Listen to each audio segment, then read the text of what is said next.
A wasted talent, not by chance, not by destiny, by pure biology. In America's college stadiums, every single second, hundreds of boys from Alabama pray to reach where Jeremiah Beaman got. But when you finally make it, when you finally have the chance to show the whole world why your coaches scream your name late at night, when you feel that tight embrace from your mother before the game, knowing your son is the promise of a university that breathes football, something happens that no gym prepares you to face. If you are not subscribed to the channel yet, now is the perfect time, because Jeremiah Beaman's story is the story of every athlete who has ever sacrificed everything.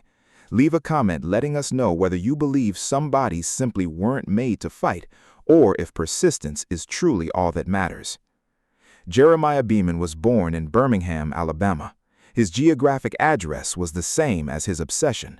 Growing up in Alabama is not a privilege, it is a condemnation to dream big or to disappear. Beaman was different. Recruiters don't just shout a boy's name, they whisper stories about what that boy will be able to do. A high school 5-star, position defensive line, size 6'4", mentality predatory. He chose Alabama over Auburn, over Clemson, over all the others. It wasn't arrogance, it was certainty. His first games were fulfilled promises. By his sophomore year, he recorded something that coaches understand better than critics: quarterback hurry, sacked play aborted, the voice of the quarterback screaming a changed instruction. That is the voice of fear.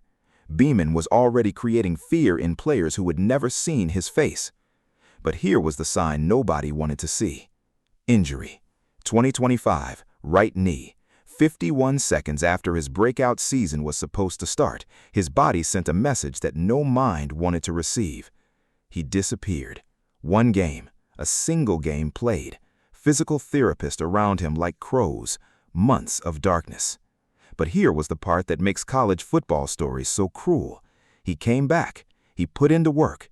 During the 2026 offseason, Leonard Stevens, his trainer, posted a video. Beaman running at top speed, full acceleration, no hesitation.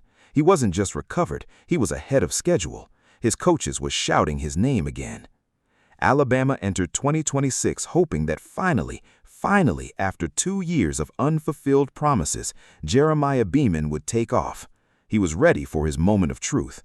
Then he turned to the left. Preseason, 2026. A few seconds into a routine practice. Left knee this time, ACL. The other leg, the exact same injury that destroyed him before, just on the opposite side of his body. Surgery, again. No game, again.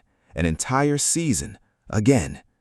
This is not a story about resilience. This is a story about how life can be so perfectly, so absolutely cruel that it starts to feel intentional.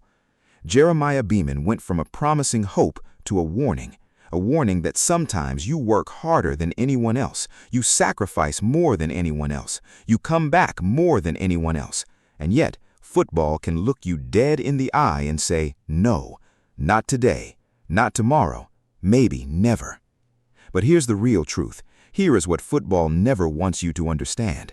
The difference between a player who makes it and a player who could have made it is not talent, it is not physicality, it is raw biology. It is a genetic lottery. It is the universe laughing at human ambition. How many Jeremiah Beamans are marching on football fields right this very second? How many of them will work harder than they can possibly handle?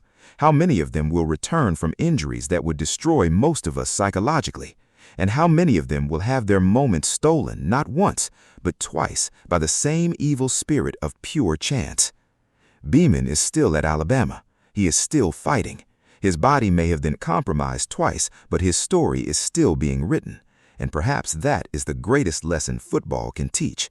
Not the story you expected to tell, the story you were forced to live.